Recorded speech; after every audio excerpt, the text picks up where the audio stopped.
घर में कोई बीमार पड़ जाए तो परिवार के मुखिया की सारी जमा पूंजी दवाओं में खर्च हो जाती है। आर्थिक रूप से घर का मुखिया टूट जाता है। कई परेशानियां चारों ओर से घेर लेती है। लेकिन लोगों की इन परेशानियों को कम करने के लिए छत्तीसगढ़ की भूपेश बघेल सरकार ने 20 अक्टूबर 2021 को Shri Dhanvantari generic medical store योजना की शुरुआत की थी। इस योजना के तहत अब तक राज्य के अलग अलग शहरी क्षेत्रों में 159 दुकानें खोली जा चुकी हैं। यहाँ देश के नामी और ब्रांडेड कंपनियों की जेनेरिक दवाएं उपलब्ध कराई जा रही हैं, जो असर में दूसरी ब्रांडेड दवाओं जितनी ही कारगर है, लेकिन उसकी तुलना में 50 से 72% तक सस्ती होती हैं। सर्दी, खांसी, बुखार, बीपी, शुगर से लेकर कई दूसरी बीमारियों में काम आने वाली 251 प्रकार की दवाएं इन स्टोर्स पर उपलब्ध होती हैं।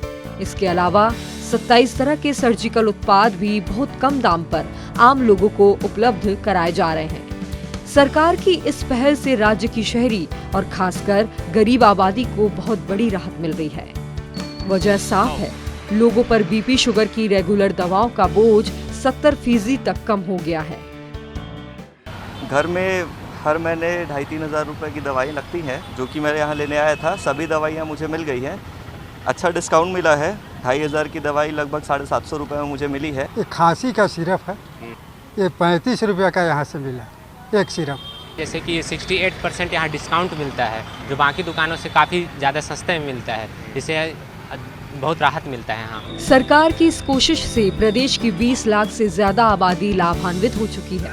इन जेनेरिक मेडिकल स्टोर से दवा खरीदकर आम लोग करीब 20 करोड़ रुपए बचा चुके हैं।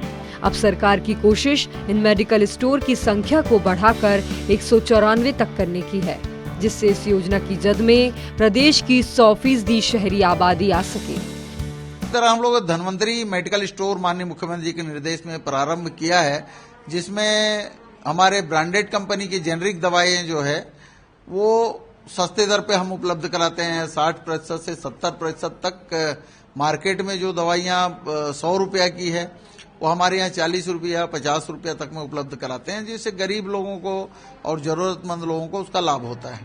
अपनी योजनाओं में समाज के अंतिम छोर पर खड़ी आबादी को जोड़ने की भूपेश सरकार की खूबी यहाँ भी दिखाई देती है।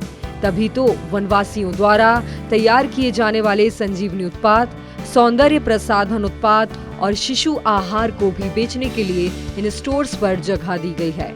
साथ ही आम लोगों से इनके ज्यादा से ज्यादा यूज करने की अपील की जा रही है, जिससे इसका फायदा आदिवासियों को मिले और उनके बनाए उत्पाद को बढ़ावा मिल सके।